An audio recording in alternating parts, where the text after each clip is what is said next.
täällä paistaa aurinko. Joten tänään puhutaan överitaikalankapohjasta, koska mä oon just tän aamun niitä kuvannut ja vyötteistänyt ja vyyhdittänyt ja kaikkea mahdollista puuhannut niiden kanssa, joten nyt mä puuhaan vielä tämän videon teille julki ja käydään ensin läpi nämä asiasta neulotut asiat. Missä se on? Tuolla. Niin, näitä ei ole kovin montaa, näitä on yksi. Koska en ole raaskinut kähveltää itselleni enempää näitä lankoja.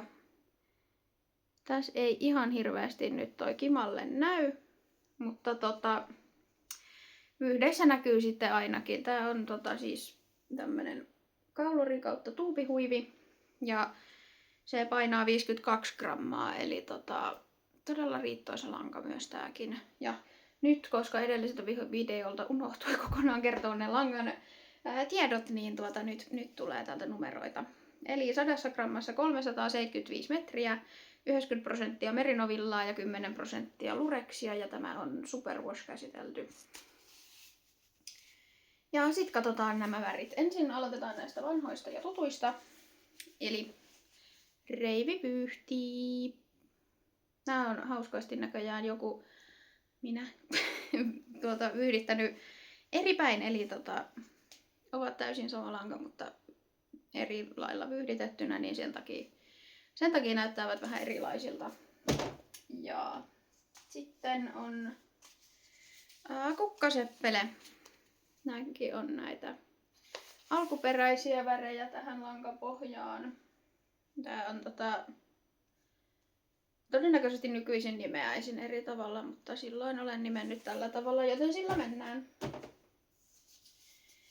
Ja sitten on kukkaisdisko. Tämän piti alun perin olla diskopallo, mutta ei se näyttänyt yhtään diskopallolta, niin siitä tuli sitten kukkaisdisko. Näitä löytyy vielä 3 kappaletta. Ja vielä viimeinen vanha väri, eli tuo kangastus. Vihreätä ja sitten siellä on vähän tuommoista violetihkoa, pinkihköä, jotain semmoista. Ja sitten on näitä vihreitä ja vähän kellertävämpää vihreätä ja kaikenlaista. Tässä näkyy myös aika hyvin, kuin se kimaltelee. Sitten uusia värejä. Ensimmäisenä tämä yksi ainukainen tähän lankapohjaan tehty sähikäinen on oikein nimensä veroinen minun mielestäni. Mutta näitä on tosiaan vaan tää yksi, joten jos jotakuta puhuttelee, niin menkää ostoksille. Ja sitten sinisen ystäville löytyy ulapalla. Mä aika vähän on värjännyt tällaisia ihan niinku puhtaita sinisiä. Täällä on vähän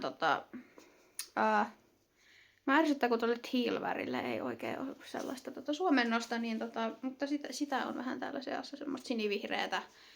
Ja sitten on erisävyisiä sinisiä, niin jos joku haluaa sinistä säihkettä kokea, niin tällä onnistuu. Sitten tulee yksi pelastusoperaation läpikäynyt kolmikko, koska näistä piti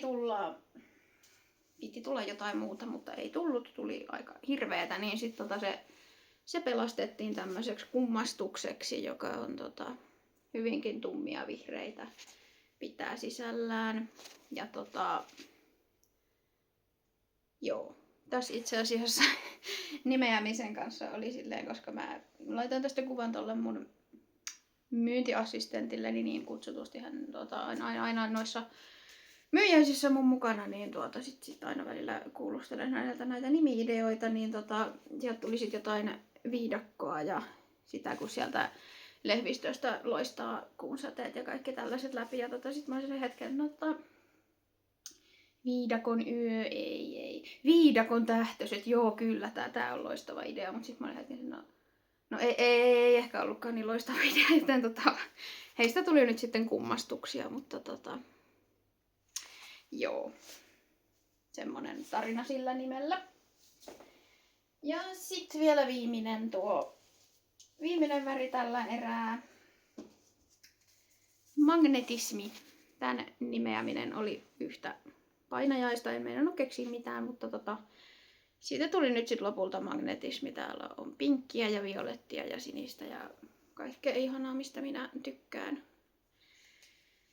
Eli siinä oli nyt nämä uutuusvärit. Mä otan ne nyt vielä kaikki tähän kerralla näkyviin.